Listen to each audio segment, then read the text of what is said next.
ಸುಳ್ಯದ ಶಾಂತಿನಗರ ನಿವಾಸಿ ಗಣೇಶ್ ಎಂಬುವರು cancer first ಸ್ಟೇಜಲ್ಲಿ ಇದ್ದಾರೆ. ಅವರಿಗೆ ಸಹಾಯಧನ ಮಾಡಲಿಕ್ಕಾಗಿ ಮಾಧ್ಯಮದ ಮಿತ್ರರು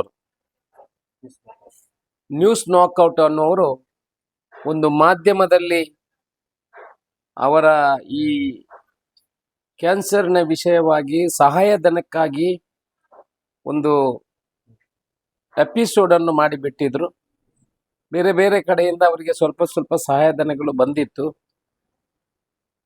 ಆಗ ಅವರ ಹೆಂಡತಿಗೆ ನನ್ನ ಹೆಸರಿನಲ್ಲಿ, ಅಶೋಕ್ ಕುಮಾರ್ ಅವರ ಹೆಸರಿನಲ್ಲಿ ಫೋನ್ ಮಾಡಿ, ಅದಕ್ಕೆ ಟ್ಯಾಕ್ಸ್ ಕಟ್ಟಲಿಕ್ಕಿದೆ, ಅವರು 3 ಲಕ್ಷ ಕೊಡ್ಲಿಕ್ಕೆ ಹೇಳಿದ್ದಾರೆ, ಟ್ಯಾಕ್ಸ್ ಕಟ್ಟಲಿಕ್ಕಿದೆ ಅಂತ ಹೇಳಿ ಅವರಿಗೆ ದಾನಿಗಳಿಂದ ಬಂದಂತ ಸುಮಾರು 22,500 ರೂಪಾಯಿಗಳನ್ನು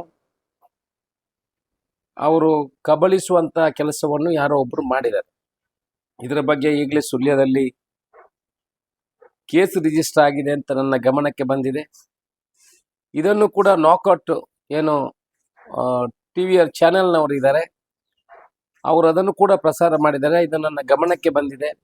ನಾನು ಇವತ್ತು ಈ ಮಾಧ್ಯಮದವರ ಮುಖಾಂತರ ಅವರ ಹೆಂಡತಿಯನ್ನು ಸಂಪರ್ಕ ಮಾಡಿ, ಅವರಿಗೆ ಫೋನಿನಲ್ಲಿ ಸಂಪರ್ಕ ಮಾಡಿ ಅವರಿಗೆ 30,000 ರೂಪಾಯಿಗಳನ್ನು ಕೊಡುವ ಭರವಸೆಯನ್ನು ಕೊಟ್ಟಿದ್ದೇನೆ. ಯಾಕಂತ ಹೇಳಿದ್ರೆ ನನ್ನ ಹೆಸರಿಗೆ ಗೌರವ ಕೊಟ್ಟು ಗೊತ್ತಿಲ್ಲದೆ ಆ ಕಷ್ಟದಲ್ಲಿರುವಂಥ ಮಹಿಳೆ ಅವರ ಕೈಯಲ್ಲಿದ್ದಂಥ 22,500 ರೂಪಾಯಿಯನ್ನು ಕೊಟ್ಟಿದ್ದಾರೆ.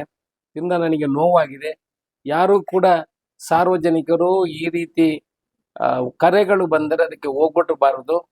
ಅವರಿಗೆ ಹೋಗಿರುವಂಥ ಹಣ ಏನು ನಷ್ಟ ಆಗಿದೆ ಅದಕ್ಕೆ ಸ್ವಲ್ಪ ಸೇರಿಸಿ 30,000 ರೂಪಾಯಿಯನ್ನು ಅವರಿಗೆ ಕೊಡ್ತೇನೆ ಅನ್ನೋ ಮಾತನ್ನು ಹೇಳಿದ್ದೀನಿ. ಮುಂದಿನ ದಿವಸಗಳಲ್ಲಿ ಅವರ ಅಕೌಂಟಿಗೆ ಈ ಹಣವನ್ನು ಟ್ರಾನ್ಸ್ಫರ್ ಮಾಡುವ ಕೆಲಸವನ್ನು ಮಾಡ್ತೀನಿ.